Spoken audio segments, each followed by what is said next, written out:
অন্ধকারের মধ্যে পিছন থেকে একজন জবাব দিল, ফামান ইয়ামাল মিসকালা যাররাতিন খায়রান ইয়ারা ওয়া মান ইয়ামাল মিসকালা যাররাতিন শাররান ইয়ারা। এর অর্থ হলো, পৃথিবীতে কেউ যদি ছোট্ট একটি পাপ নেকির কাজ করে, সরিষা পরিমাণ নেকির কাজ যদি করে সেটা দেখতে পাবে, সরিষা পরিমাণ পাপের কাজ যদি করে সেটা দেখতে পাবে। ওমর রাদিয়াল্লাহু তাআলা কাঁদতেছিল, কিয়ামতে সব নেকি আর পাপ যা যা করছি সব দেখানো হবে। ইন্না লিল্লাহি ওয়া ইন্না ইলাইহি রাজিউন। আল্লাযী খালাকাল মাউতা ওয়াল হায়াতা লিয়াবলুয়াকুম আইয়ুকুম আহসানু আমালা। আমি পরীক্ষার জন্য এই জীবন দিয়েছি তোমাদেরকে, পরীক্ষা হবে। এই পরীক্ষা জীবন আর মৃত্যু দুটো জিনিস দিয়েছি পরীক্ষা করার জন্য। এই পরীক্ষার জন্য তোমরা পাস করতে পারো। পরীক্ষা আসছে, এখন প্রশ্নপত্র সব পাস করে দেওয়া হয়েছে। প্রশ্নগুলি সঠিকভাবে আদায় করুন, প্রশ্নগুলি পড়ুন এবং জীবনটাকে সেইভাবে গড়ুন। নামাজটা সহি করে আদায় করুন। বহু মুসলমান আছে নামাজই পড়ে না, নামাজ পড়তে জানেও না। নবী করিম সাল্লাল্লাহু আলাইহি ওয়াসাল্লাম বলেছেন, সাল্লু কামা রাআইতুমুনি উসাল্লি। নামাজ পড়ো সেইভাবে যেভাবে আমাকে তোমরা পড়তে দেখো। সুবহানাল্লাহ। আর রাসূলুল্লাহ কেমনে নামাজ পড়তেন, এইটা বর্তমান বিশ্বের শ্রেষ্ঠ হাদিস বিশারদ আল্লামা নাসিরউদ্দিন আলবানী তিনি ইন্তেকাল করেছেন। আল্লাহ পাক তাকে জান্নাতুল ফেরদাউসের মেহমান বানায়নি, বলেন আমিন। তার লেখা বই আছে রাসূলুল্লাহ সাল্লাল্লাহু আলাইহি ওয়াসাল্লামের নামাজ, বইয়ের নাম রাসূলুল্লাহ সাল্লাল্লাহু আলাইহি ওয়াসাল্লামের নামাজ। ছোট্ট একটা বই। এই বইটা আপনারা কিনবেন। এই বইটা যেভাবে লেখা আছে নামাজ সেইভাবে পড়বেন। নামাজ রাসূল করিম ঠিক যেভাবে পড়েছেন ওইভাবেই লেখা আছে। আপনি আন্দাজে পড়লে হবে না, টুকুর টাকুর করে কয়েকটা সেজদা দিলেই হবে না। তা দিলে আর কান একটা সেজদা থেকে আরেকটা সেজদার মাঝখানে সময় দিতে হবে, রুকু থেকে দাঁড়ায় সময় দিতে হবে, ধীরে ধীরে নামাজ পড়তে হবে। অথচ আমরা নামাজ পড়ি সব থেকে ব্যস্ততার সাথে, দ্রুত, রকেট সার্ভিস। কোরআন শরীফের ভিতরে নামাজের গুরুত্ব সর্বাধিক দেওয়া হয়েছে। নামাজের কথা কয়বার বলা হয়েছে? ৮২ বার। ৮২ বার আল্লাহ পাক বলেছেন নামাজ আদায় করো, ৮২ বার বলেছেন। আর নবীজি বলেছেন, লা দীনা লিমান লা সালাতা লাহু। যার কাছে নামাজ নাই তার কাছে দ্বীন বলে কোনো জিনিস নাই। মান তারাকা সালাতান মুতাআম্মিদান ফাকাদ কাফারা। ইচ্ছে করে যে ব্যক্তি নামাজ ছেড়ে দিল কাফের হয়ে গেল, বলেন নাউজুবিল্লাহ। কিয়ামতের দিন, বুখারী শরীফের হাদিস, আল্লাহ পাকের নবী বলেছেন, কিয়ামতের দিন সর্বপ্রথম আল্লাহ জিজ্ঞেস করবেন, বান্দা নামাজ পড়ছো কিনা। প্রথম প্রশ্ন কি বলেন? প্রথম প্রশ্ন কি? যার নামাজ কবুল তার সমস্ত নেক আমল মঞ্জুর, যার নামাজ কবুল হবে না কোনোটাই মঞ্জুর হবে না। কথা বুঝতে পেরেছেন? নামাজ সঠিকভাবে আদায় করতে হবে। নবী করিম সাল্লাল্লাহু আলাইহি ওয়াসাল্লাম ইন্তেকালের ৫ দিন আগে থেকে জ্বরাক্রান্ত হলেন, রোগাক্রান্ত হলেন, জ্বরে আর মাথার যন্ত্রণায় অস্থির হয়ে যেতে লাগলেন। বেহুশ হন, আবার হুশ হন। যেদিন তিনি ইন্তেকাল করবেন তার আগের দিনেও তিনি জোহরের নামাজ পড়ার জন্য সাহাবীদের কাঁধের উপরে ভর দিয়ে নামাজ পড়তে গেছেন। পা উঁচু করে নিতে পারেন নাই, পা টেনে টেনে নিয়েছেন। তিনি সেখানে খুতবা দিলেন, বললেন, ও আমার উম্মতেরা, এই পৃথিবীতে আল্লাহ রাব্বুল আলামিন তার এক বান্দাকে পৃথিবীর সব জাগতিক সম্পদ দিতে চেয়েছিলেন, কিন্তু সেই বান্দা সব জাগতিক সম্পদকে উপেক্ষা করে আল্লাহর সঙ্গে দিদার করা বেশি পছন্দ করেছেন। কেউ কিছুই বুঝলো না। হযরত আবু বকর রাদিয়াল্লাহু তাআলা আনহু খুব কাঁদতে লাগলেন। তিনি বুঝতে পেরেছেন যে এই পৃথিবীতে সমস্ত সম্পদ দিতে চেয়েছিলেন আল্লাহ, যাকে তার নাম বিশ্বনবী, তিনি সবগুলি উপেক্ষা করে আল্লাহর সঙ্গে দিদার করা বেশি পছন্দ করেছেন। আমরা অতি তাড়াতাড়ি নবীজি থেকে নবীর এতিম হয়ে যাব। পরের দিন ইশার নামাজের ওয়াক্ত হলো, আযান হয়ে গেল, মসজিদে মুসল্লিরা ভরে গেছে, সাহাবায়ে কেরাম সব এসে গেছেন। হুজুরের জন্য বহুক্ষণ অপেক্ষা করার পর হযরতে আবু বকর রাদিয়াল্লাহু তাআলা আনহু তিনি ইমামতির জায়গায় দাঁড়ায় গেছেন। নবীজি বেহুশ অবস্থায় ছিলেন ঘরের মধ্যে। হুশ আসার পর তিনি হযরত আয়েশাকে বললেন, আয়েশা, মসজিদে নববীতে এখন কি হতেছে? তিনি বললেন, নামাজ হচ্ছে, লোকেরা আপনার অপেক্ষা করেছে, কিন্তু আপনাকে না পাইয়া দীর্ঘক্ষণ অপেক্ষা করার পর আপনাকে না পেয়ে আমার বাবার ইমামতিতে তারা নামাজ পড়তেছে, কিন্তু মুসল্লিদের মধ্যে কান্নার রোল পড়ে গিয়েছে। তাদের ধারণা হয়েছে নবীজির যায় নামাজে যখন হযরত আবু বকর দাঁড়ায় গেছে, নবীজির পিছনে নামাজ পড়া আর আমাদের কিসমতে হবে না। নবীজি বলছেন, আয়েশা রে, মসজিদে নববীর দিকের দরজাটা খুলে দাও, আমি নামাজের দৃশ্য দেখতে চাই। দরজা খুলে দেওয়া হলো। নবীজি কোন রকম মাথা উঁচু করে মসজিদে নববীতে নামাজের দৃশ্য নিজে অবলোকন করে আবার শুয়ে পড়লেন। হযরত আয়েশা লক্ষ্য করে দেখেন নবীজির চোখের পানি দিয়ে কোনা দিয়া পানি বেয়ে বেয়ে পড়ছে। হযরত আয়েশা প্রশ্ন করলেন, ইয়া রাসূলুল্লাহ, নামাজের দৃশ্য দেখি কাঁদছেন কেন? হুজুর বলেন, আয়েশা রে, এটা কোনো দুঃখের পানি নয়, আমি কাঁদতেছি এই জন্যে, এই নামাজের জামাত কায়েমের জন্য তাইফের ময়দানে অনেক রক্ত ঝরেছে, আবার উহুদের ময়দানে দান দান শহীদ হয়েছে, সাহাবায়ে কেরাম জীবন দিয়েছে। আজ আমি দেখতে পেলাম আমার উম্মতেরা জামাতে নামাজ পড়ছে। আমার ধারণা হলো ভবিষ্যতে কিয়ামত পর্যন্ত আমার উম্মতেরা এইভাবে জামাত বন্দী হয়ে নামাজ আদায় করবে। নবীজি আবার বেহুশ হয়ে পড়লেন। মসজিদে নববী থেকে আজ আর কেউ বাড়ি যায় না, সবাই কান্দে।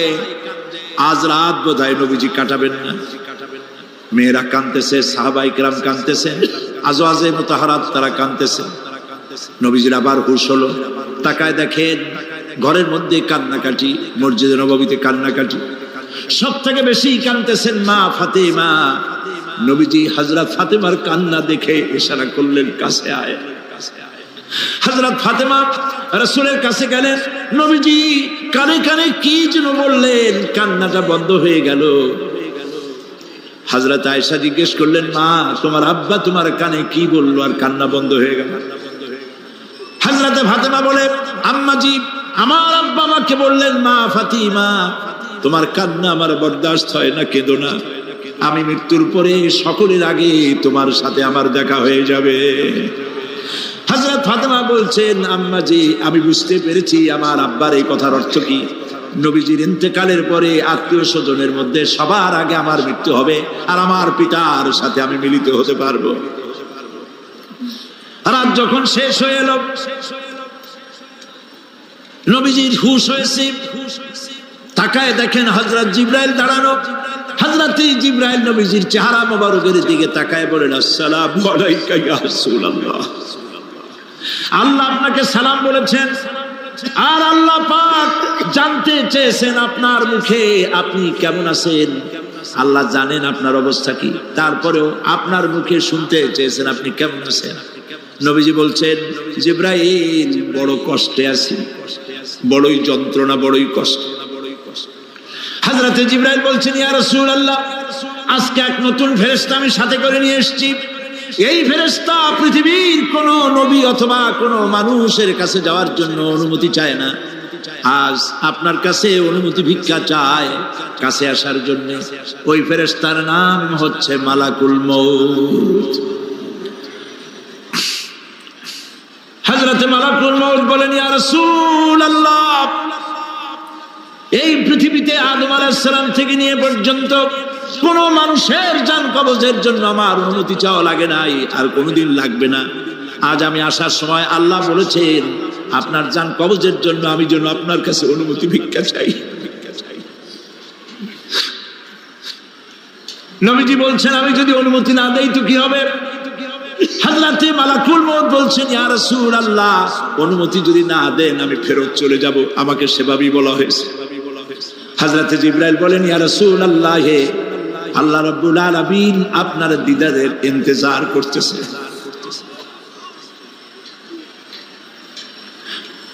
নবীজি বলছেন, মালাকুল মউত, তুমি জান কবজের কাজ শুরু করো। মালাকুল মউত যখন কাছে এসেছে, রাসূল জিজ্ঞেস করলেন, আয়েশা, ঘরে যে কয়েক টুকরা স্বর্ণ ছিল সেগুলোর কি অবস্থা? ছোট ছোট 6 টুকরা স্বর্ণ ছিল। হযরত আয়েশা বলছেন, হুজুর, আমি এগুলো রেখে দিছি। হুজুর বলছেন, না, রাখতে পারবে না, আমার ইন্তেকালের আগে খয়রাত করে দাও। মুহাম্মদ সাল্লাল্লাহু আলাইহি ওয়াসাল্লাম আল্লাহর কাছে অবস্থায় উঠবে না যে তার ঘরের ভিতরে সোনা ছিল। দিয়ে দাও, খরচ করে দিয়ে দাও। হযরতে মালাকুল মউত রাসূলের জান কবজ শুরু করে দিলেন। রাসূলুল্লাহ জীবনের শেষ কথা বললেন, আসসালাত আসসালাত ওয়া মা মালাকাত আইমানুকুম। আমার উম্মতেরা বিদায় লগ্নে বলে গেলাম, নামাজ নামাজ নামাজ ছেড়ে দিও না।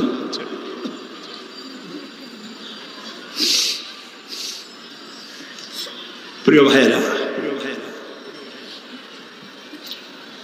নবী করিম সাল্লাল্লাহু আলাইহি ওয়াসাল্লাম জীবনের শেষ কথা বলে গেছেন নামাজ। সেই নামাজে আমাদের যত সব অবহেলা, স্ত্রীকে নামাজ পড়ান, বউকে নামাজ পড়ান, ছেলে মেয়েকে নামাজ পড়ান। দোকানদার ভাইরা যখন আজান হয়ে যাবে দোকান বন্ধ করে দেন, আপনি আপনার কর্মচারীরা নামাজ পড়তে যান।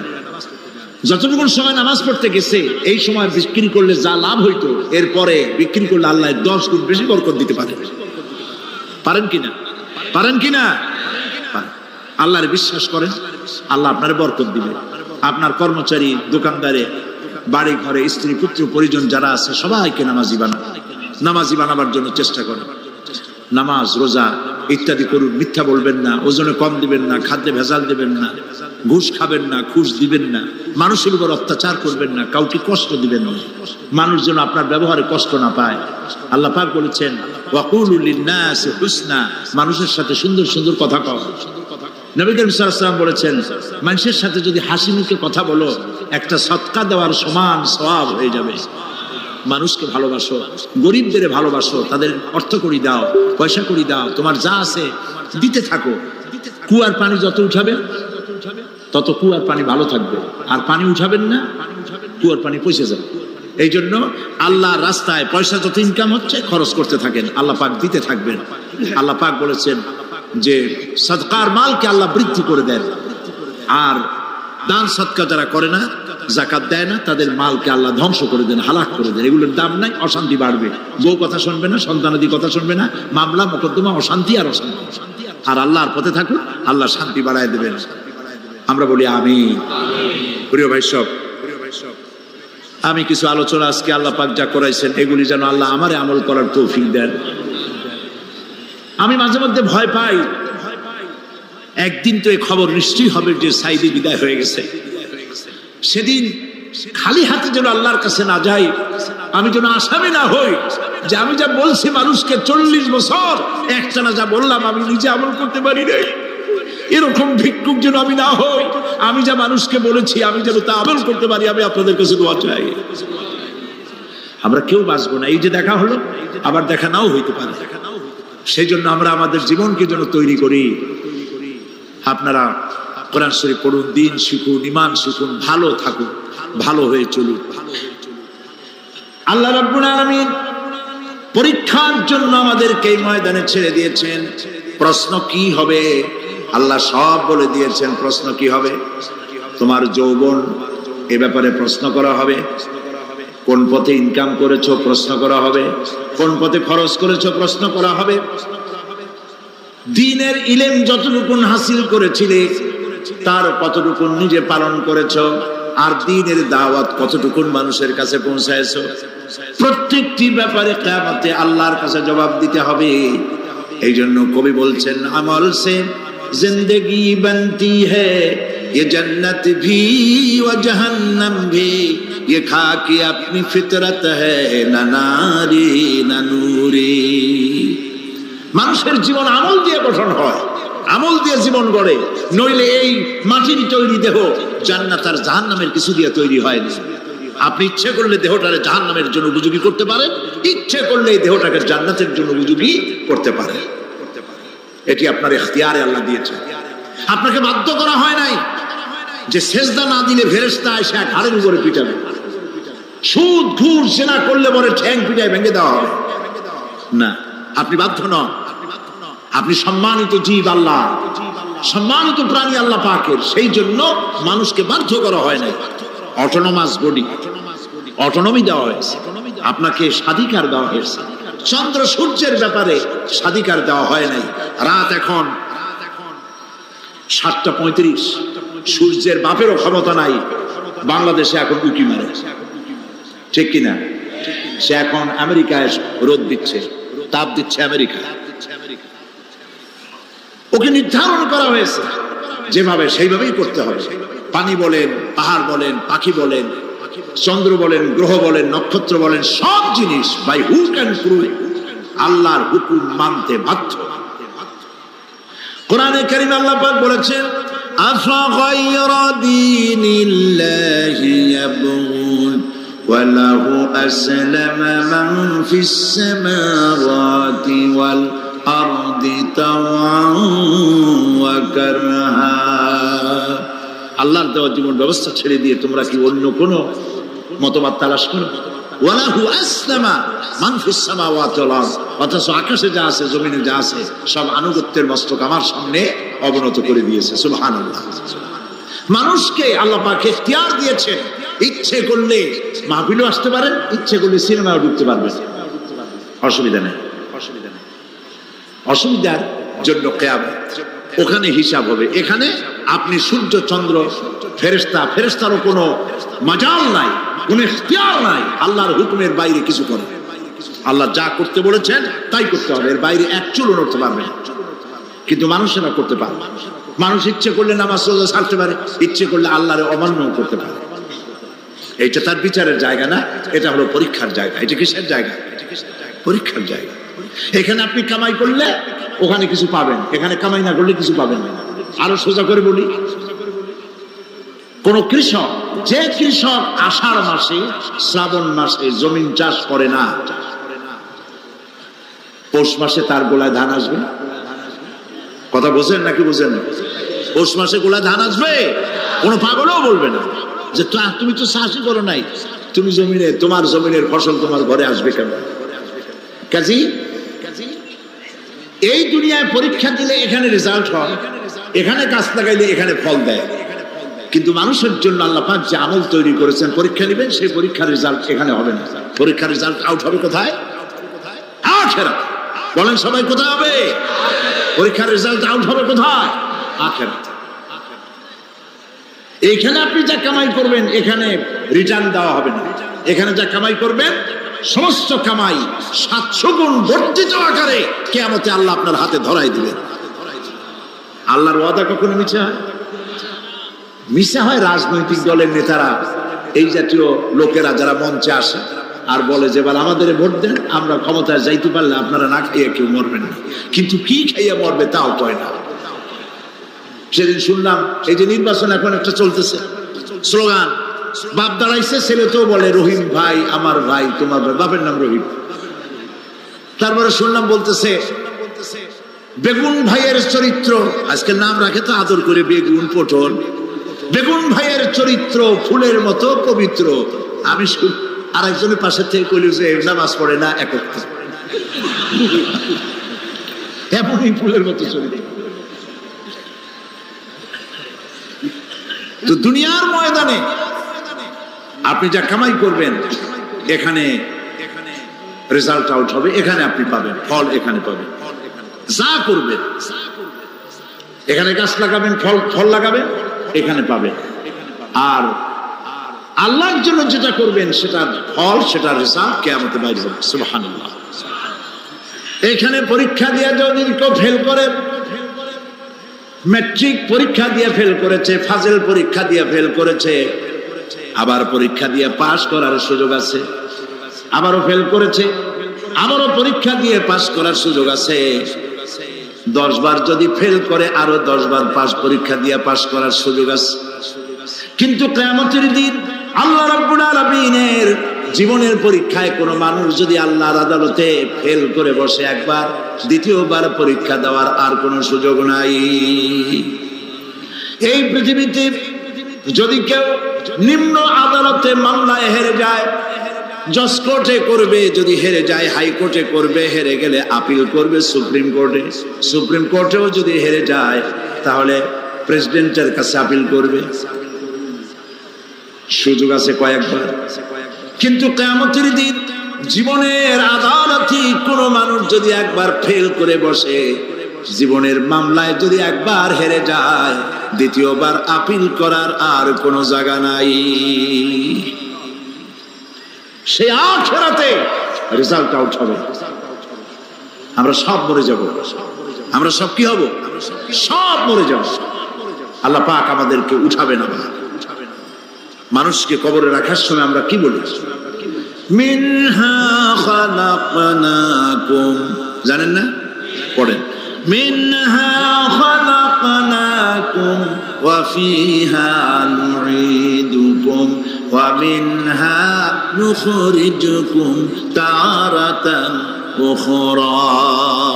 এই মাটি দিয়ে তোমাকে তৈরি করা হয়েছিল, এই মাটির মধ্যে রেখে গেলাম, এর থেকে আবার তোমাকে উত্থিত করা হবে। কে বলতেছেন এ কথা? আল্লাহ পাক বলছেন, আল্লাহ তাআলা বলছেন। কি নিষ্ঠুর এই পৃথিবী! ভেবে দেখেছেন কি একবারও কি ভেবে দেখেছেন এই পৃথিবী কত নিষ্ঠুর? এই সন্তান সন্ততি সব একটি মোহ, একটি মায়া, একটি মহব্বত, একটি প্রতারণা। যে বইয়ের জন্য হারাম ইনকাম করেছেন, যে সন্তানদের জন্য হারাম ইনকাম করেছেন, জান দিলেন, রক্ত দিলেন, জীবন দিলেন, সারা রাত কষ্ট করেছেন, দৌড়দৌড়ি করেছেন, যখন মরে গেলেন, যে বাচ্চাটা আপনি কোলে না দিলে কলিজা ঠান্ডা হয় না, সেই বাচ্চা বলবে, মাকে বলবে, মা বাপের লাশ যে রুমে আছে আমার সেখানে নিও না, আমার ভয় করে। ঠিক কিনা? স্ত্রীও আরো দুই একজন লোক না হলে লাশের ঘরে থাকতে পারবে না, তারও ভয় করবে। থাকলে বড় জোর মা থাকতে পারে, বাপ থাকতে পারে। যাকে বিবাহ করার পর অনেক সন্তান আছে, মা বাপকে চোখে দেখতে পারে না, বউর কথা মতো মায়ের সাথে কথা বলা বন্ধ করে দেয়। হয়তো কুমিল্লা এরকম নাও থাকতে পারে। বউ তো নালিশ করছে, মায়ের সাথে কথা কম, আবার বলে এই বুড়িটা মরে না কেন? নাউযুবিল্লাহ, নাউযুবিল্লাহ। বুড়িটারে মরার কথা বলতেছো তুমি। তোমার ছোট্টবেলায় যখন তোমার টাইফয়েড হয়েছিল, অসুখ করেছিল, গরিব বাবা, বাড়িতে ল্যাপ নাই, খাতা নাই, তোষক নাই, সেই জায়গায় মা তার কাপড় বিছায় দিয়া বুকের উপরে নিজের শরীরের উষ্ণতা দিয়া বাঁচায় রাখার চেষ্টা করেছে, নিজে না খেয়ে খাওয়াইছে, অসুখ সারে না। মা ওই মুমূর্ষ বাচ্চার সেরানে তার মাথার কাছে বসে তাহাজ্জুদের নামাজ পড়ে কোরআন শরীফ তেলাওয়াত করে, চোখ দিয়া পানি পড়ে আর বলতে থাকে, রব্বুল আলামিন আমার জীবনটারে দিয়া আমার কলিজার টুকরা সন্তানটারে বাঁচাইয়া দাও। যেই মা নিজের জীবন দিয়া সন্তান বাঁচাইতে চাইলো, সেই সন্তান আজকে বউ পাইয়া মাকে ভুলে যায়, মায়ের সাথে খারাপ ব্যবহার করে। আল্লাহ রাব্বুল আলামিন বলেছেন, মা বাবার সঙ্গে খারাপ ব্যবহার করো না, ভালোবাসায় কথা বলো। ওয়াকুল লাহুমা কাওলান কারীমা, সম্মান সূচক কথা বলো। মা বাবার জন্য দোয়া করো আমার কাছে। কে বলতেছে? আল্লাহ তাআলা বলছেন, দোয়া করো আমার কাছে এই ভাষায়, রব্বিরহামহুমা কামা রাব্বায়ানি সাগীরা। পড়েন সবাই, রব্বিরহামহুমা কামা রাব্বায়ানি সাগীরা। আয় আমার রব, আমার মা বাপ যেমনি ছোটবেলায় আমাকে অত্যন্ত যত্ন করে লালন পালন করেছে, আল্লাহ তাআলা তুমি দয়া করে আমার মা বাপকে তোমার রহমতের করে লালন পালন করো। সুবহানাল্লাহ। প্রত্যেক নামাজের পর সকলে এই দোয়া পড়বেন, মনে থাকবে? মনে থাকবে? প্রিয় ভাই সব, সেই কিয়ামতের মাঠে আমাদেরকে উঠতে হবে, আল্লাহর দরবারে উঠতে হবে। সেই সময় আমাদেরকে কেউ উপকার করবে না। يوم لا ينفع مال ولا بنون, সম্পদ আর সন্তান সন্ততি কোনো কাজে লাগবে না। মা তার সন্তানকে চিনবে না, সন্তান তার মাকে চিনবে না, বাপ তার সন্তানকে চিনবে না, কেউ কাউকে পরিচয় দিবে না। কি মারাত্মক অবস্থা! মানুষ চরম অসহায় হয়ে যাবে। চতুর্দিকে ফেরেশতার আনাগোনা, সূর্য মাত্র 1 হাত উপরে, প্রচন্ড তাপ নিয়ে সূর্য অবস্থান নেবে, মাথার চান্দি ফেটে গিয়ে গুনাহগারের মাথার মগজ গলে গলে পড়তে থাকবে। পিপাসার যন্ত্রণায় জিহ্বাটা ঝুলে কুকুরের মতো করে নাভিস্থল পর্যন্ত ঝুলে পড়বে। কেউ উপকার করবে, কেউ জিগাবেও না।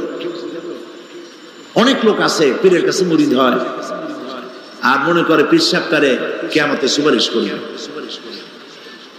অসম্ভব। আয়াতুল কুরসির মধ্যে আমরা পড়ি মান যাল্লাযী ইয়াশফাউ ইনদাহু ইল্লা বিইজনিহি।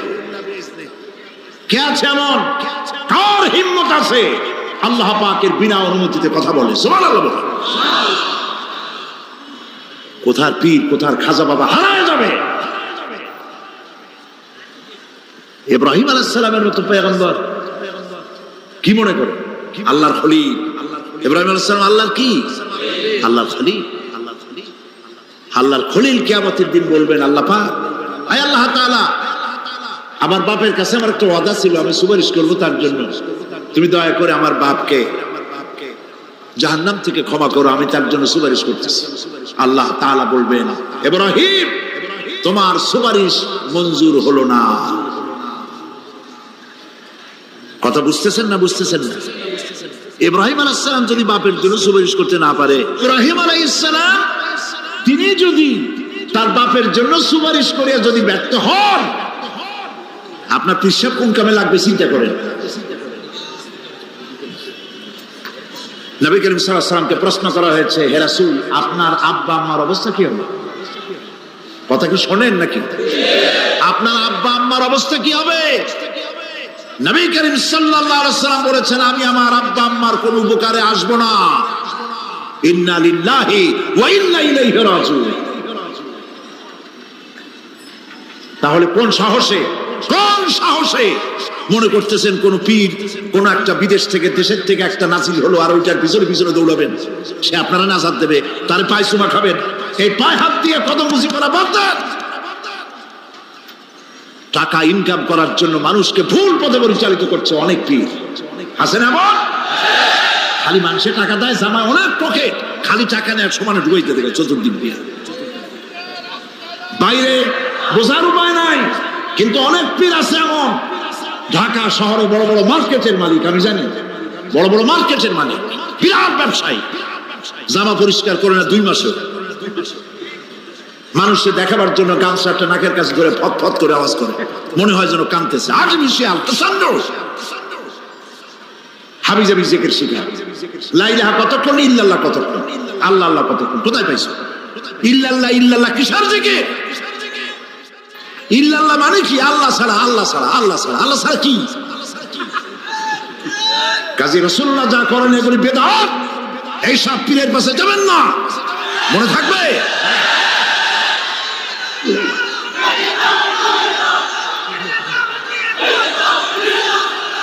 প্রিয় ভাই সব, কিয়ামতের দিন আপনার আমল, একমাত্র আমল আপনাকে বাঁচাইতে পারবে।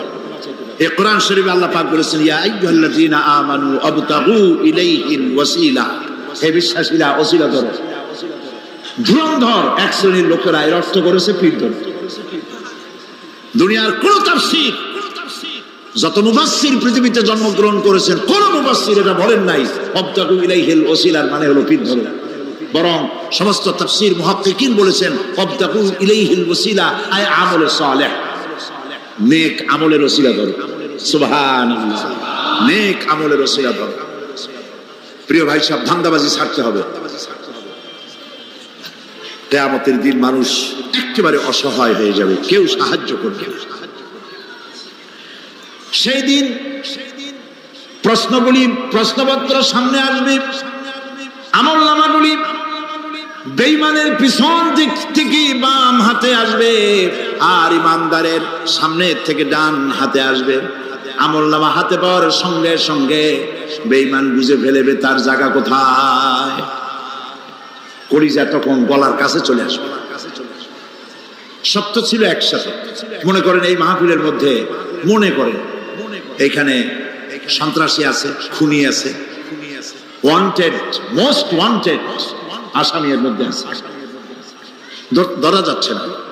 অনেক মানুষের মধ্যে হঠাৎ করে অর্ডার হলো যে ভিতরে এসবিআইবি ঢুকিয়ে দেওয়া হয়েছে, গোয়েন্দা বিভাগের লোক ঢুকিয়ে দেওয়া আছে, সন্ত্রাসী মোস্ট ওয়ান্টেড যারা আছে বেরিয়ে পড়ো, এক মাসে চলে আসো।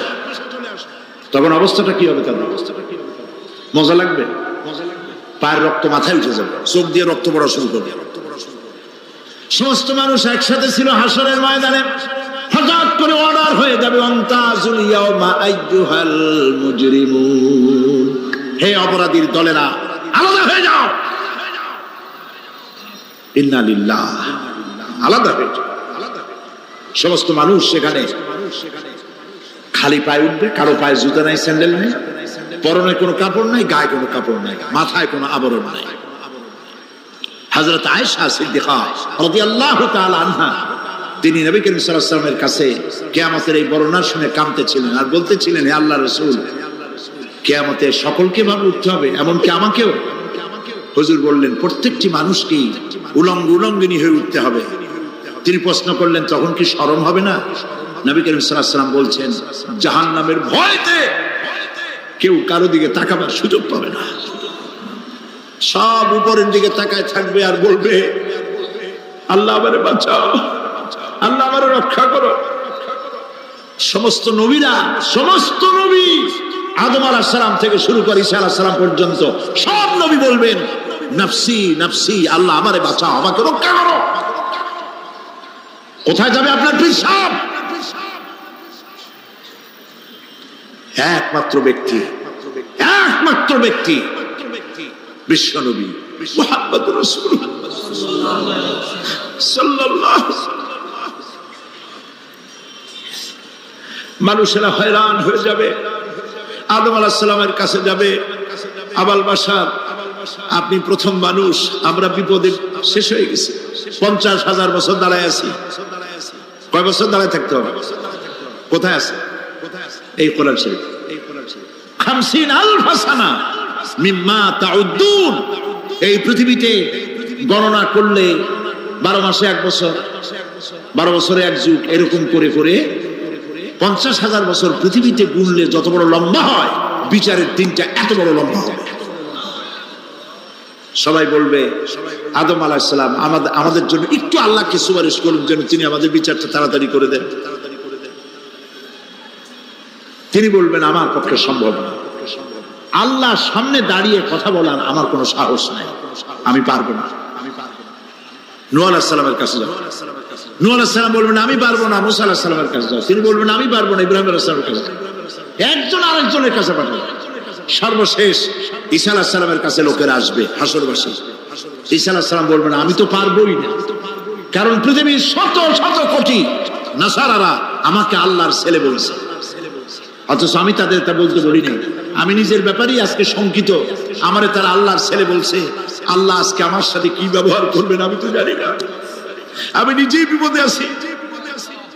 তবে আমি তোমাদের ব্যাপারে একটা পরামর্শ দিতে পারবো। একজন ব্যক্তি আছে যার কাছে গেলে তিনি কথা বলতে পারবেন, তিনি বিশ্বনবী রাহমাতুল লিল আলামিন জনাব মুহাম্মদ রাসূলুল্লাহ সাল্লাল্লাহু আলাইহি ওয়াসাল্লাম। তার কাছে চলে যান, হাসরবাসীরা তার কাছে চলে যাবে। নবীজি সকলের কথা শুনে সিজদায় পড়ে কাঁদতে থাকবেন। তিনি বলবেন, হাসরবাসীদের কাজ সুস্থ করবেন, এই কাজ আমার কাজ, আমি বলবো আল্লাহ পাককে। তিনি সিজদায় পড়ে কাঁদবেন, রব্বুল আলামিন প্রশ্ন করবেন, হে আমার রাসূল, আপনার তো আজকে কান্দার দিন না, আপনি কাঁদেন কেন? আমি আপনাকে মাকামে মাহমুদ দিয়েছি, কাউসারের মালিক বানাই দিয়েছি। আপনি জান্নাতে প্রবেশ করার আগে কেউ বেহেশতে যাইতে পারবে না, এই সম্মান দিয়েছি, কাঁদেন কেন? নবীজি বলেন, রব্বুল আলামিন যা তুমি আমার জন্য বরাদ্দ রেখেছো সব আমি পেয়েছি বা পাবো, আমি কান্দি আমার উম্মতের কি হবে? আল্লাহ রাব্বুল আলামিন তাকে পারমিশন দিবেন, আপনার নেককার জান্নাতি উম্মতগুলি আপনি বেছে নিন। নবী করিম সাল্লাল্লাহু আলাইহি ওয়াসাল্লাম পারমিশন পাবেন। আল্লাহর পারমিশন ব্যতি রেখে আল্লাহর দরবারে কথা উচ্চারণ করার ক্ষমতা কারো হবে না। সুবহানাল্লাহ। এই কথা ভাববার কোনো কারণ নাই। অমুক পীর সাহেবের অনেক মুরিদ আছে, সব মুরিদ টুরিদ নিয়ে নারে তকবীর জিন্দাবাদ, পীর সাহেব জিন্দাবাদ, এই সমস্ত বাদ বোধ কামে লাগবে না। ওয়া কুল্লুহুম ইয়াতিহি ইয়াউমাল কিয়ামাতি ফারদা, কিয়ামতের দিন প্রত্যেককে একজন একজন করে আসতে হবে আল্লাহর দরবারে। আল্লাহ বলেছেন একজন একজন একজন, মিছিল করার উপায়। আল্লাহ রাব্বুল আলামিনের দরবারে হাজির হয়ে যাবে সেই কঠিন হাসরের ময়দানে। বাঁচার জন্য নবীজি দোয়া শিখায় দিয়েছেন, দোয়া করো আল্লাহুম্মা হাসিবনি হিসাবান ইয়াসীরা। পড়েন আমার সাথে, আল্লাহুম্মা হাসিবনি হিসাবান ইয়াসীরা, আল্লাহুম্মা হাসিবনি হিসাবান ইয়াসীরা। হে আল্লাহ, তুমি আমার সহজ হিসাব নাও। নবী করিম সাল্লাল্লাহু আলাইহি ওয়াসাল্লাম নিজেই দোয়া করেছেন। চিন্তা করেন, আল্লাহ পাক নিজে, আল্লাহ তাআলা তিনি নিজে প্রশ্ন করবেন এবং পাপগুলি দেখাই দেবেন, এই সব পাপ করছো। মানুষ আল্লাহর বান্দা ভয় চোটে কলজা গলা দিয়ে বেরিয়ে যেতে থাকবে, বেরিয়ে যেতে চাইবে, তার বাষ্পরুদ্ধ হয়ে আসবে, বলতে থাকবে আল্লাহ আমি করে ফেলেছি, আমি মাপ চাই, তোমার কাছে ক্ষমা ভিক্ষা চাই। আল্লাহ রাব্বুল আলামিন বান্দার কাকুতি বিরতির দিকে লক্ষ্য করে বলবেন, বান্দারে আমি তোকে ক্ষমা করে দিলাম। এটাই হলো হিসাব ইয়াসির, সহজ হিসাব। এই সহজ হিসাব কার কিসমতে আছে কার কিসমতে নাই তা আমরা কেউ জানি না। এই দুনিয়াটাকে আল্লাহ পাক বানাইছিলেন পরীক্ষা নেওয়ার জন্য। কি জন্যে? পরীক্ষা নেওয়ার জন্য। পরীক্ষায় যার যে বয়স এখন আছে, এখানে আমার যা বয়স, আপনার যা বয়স, এই বয়সে যা যা করছি এখন হিসাব করেন। ছোটবেলায় কই মাছের কাঁটা গলার মধ্যে ঢুকছিল, তখন ক্লাস 2-তে পড়ি। এরকমের একটা ঘটনা মনে আছে কিনা? মনে নেই? অন্যের বাড়ি আম পাড়তে গিয়া বাড়িওয়ালার সামনে পড়ছিলেন, 2 থাপ্পড় দিয়েছিল, এসব কথা মনে আছে না? আছে কিনা? এই ছোট্ট ছোট্ট কথাগুলি, কোন পুকুর পাড়ে আছার খাইছিলাম, কেডা মারছিল, সেই ছোট্টবেলা থেকে এই পর্যন্ত এই ছোট্ট কথাগুলি যদি মনে থাকে, তাহলে বড় বড় পাপ কি কি করছেন তা মনে নাই। তাহলে নিজের হিসাব নিজে করো। কিয়ামতে আল্লাহ পাক আমলনামা হাতে দিবেন, বলবেন পড়ো, ইকরা কিতাবাক, পড়ো তোমার আমলনামা। তুমি তোমার হিসাবের জন্য আজকে তুমি নিজেই যথেষ্ট।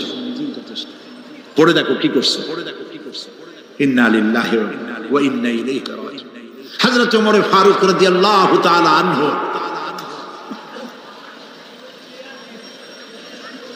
তিনি একবার অন্ধকার রাত্রে যাচ্ছিলেন, পিছনে ছিল অনেক লোকজন ছিল। হাঁটতে হাঁটতে তিনি প্রশ্ন করলেন, আচ্ছা তোমাদের মধ্যে কি কেউ আছে এমন বলতে পারো যে কোরআন শরীফের মধ্যে সব থেকে হতাশাব্যঞ্জক আয়াত কোনটি? একজন জবাবে বললেন, অন্ধকার পিছনে, অন্ধকারের মধ্যে পিছন থেকে একজন জবাব দিল, ফামাইয়ামাল মিসকালা যাররাতিন খায়রান ইয়ারা ওয়া মাইয়ামাল মিসকালা যাররাতিন শাররান ইয়ারা। এর অর্থ হলো, পৃথিবীতে কেউ যদি ছোট্ট একটি পাপ নেকির কাজ করে, সরিষা পরিমাণ নেকির কাজ যদি করে সেটা দেখতে পাবে, সরিষা পরিমাণ পাপের কাজ যদি করে সেটা দেখতে পাবে। ওমর রাদিয়াল্লাহু তাআলা কাঁদতেছিল। কিয়ামতে সব নেকি আর পাপ যা যা করছি সব দেখানো হবে। ইন্না লিল্লাহি ওয়া ইন্না ইলাইহি রাজিউন। আল্লাহ তুমি মাফ করে দাও আমাদেরকে, আমরা বলি আমিন। কতক্ষণ হাঁটার পরে তিনি প্রশ্ন করলেন, আচ্ছা মুমিনদের জন্য কোরআনের মধ্যে সব থেকে আশাব্যঞ্জক কোন আয়াত কি আছে? পেছন থেকে আওয়াজ এলো, মুমিনদের জন্য আশাব্যঞ্জক একটি আয়াত আল্লাহ রাব্বুল আলামিন কোরআনের মধ্যে দিয়েছেন, সেটি হচ্ছে লা তাকনাতু মির রাহমাতিল্লাহ। আমার রহমত থেকে, আল্লাহর রহমত থেকে হতাশ হয়েও না, নিরাশ হয়ে যেও না। অর্থ হচ্ছে আমরা পাপ করেছি, আমরা সবাই গুনাহগার কিনা বলেন? স্বীকার করি আমরা সবাই গুনাহগার কিনা? সবাই গুনাহগার। এই গুনাহগার মানুষগুলি যদি গুনায় তওবা করে, গুনার জীবনে করব না তওবা করে কেউ যদি আল্লাহর রহমতের দিকে এক বিঘত অগ্রসর হয়, হাদিসে কুদসির ভিতরে এসেছে আল্লাহ পাক বলেন আমি আমার ওই বান্দার দিকে এক হাত আগায়া যাই। কোন বান্দা যদি গুনাহ তওবা করে আর যদি গুনাহ না করে আমার দিকে যদি হেঁটে আসে, আমার রহমত বান্দার দিকে দৌড়াইয়া যায়। আল্লাহর গজবের চাইতে রহমত বেশি। বান্দা তোমার গুনাহ যদি আকাশ সমান হয়, আল্লাহর তোমার গুনাহ যদি পাহাড় সমান হয়, আল্লাহর রহমত আকাশ সমান। তোমার গুনাহ যদি আকাশ সমান হয়, আল্লাহর রহমত তার আরশে আজিম ছায়া গেছে। সুবহানাল্লাহ। মাপ চাও, ক্ষমা চাও, তওবা করো, জীবনে গুনাহ আর করবে না। যে ব্যক্তি তওবা করবে গুনাহ থেকে বাঁচবে, আল্লাহ তাদেরকে রক্ষা করবে। প্রিয় ভাইয়েরা, এই দুনিয়ার জিন্দেগিতে পৃথিবীর মহব্বতে আমরা পাগল হয়ে গেছি। সবাই শুধু টাকা টাকা টাকা ছাড়া দুনিয়াটা ফাঁকা। দুনিয়া কা মজা লে লো, দুনিয়া তোমারি হ্যায়। খাও দাও ফুর্তি করো, দুনিয়াটা মস্ত বড়। এগুলি শয়তানদের কথা। কাদের কথা? শয়তানদের কথা। আল্লাহ বলেছেন কুলু ওয়া তামাত্তাউ, খা জব্বার খাও, খা খার ফুর্তি কর। মাতাউন কালিল সুম্মা মাওয়াহুম জাহান্নাম ওয়া বিসাল মাসীর। সামান্য কয়েকদিনের জন্য দালান কোঠা বানাইয়া ফুর্তি কর, এরপরে জায়গা হবে জাহান্নামে। জায়গা হবে কোথায়? জাহান্নামে। প্রিয় ভাইয়েরা, এই দুনিয়াটার দৃষ্টান্ত একটা পরের স্ত্রীর মতো সুন্দর যুবতী, রূপবতী, স্বাস্থ্যবতী পরের একটা স্ত্রী। এইটারে দেখে আফসোস করে কোনো লাভ আছে? জবাব দেন। যারা কথা বোঝেন তারা জবাব দেন। অন্যের সুন্দরী তরুণী তন্নী রূপবতী যুবতী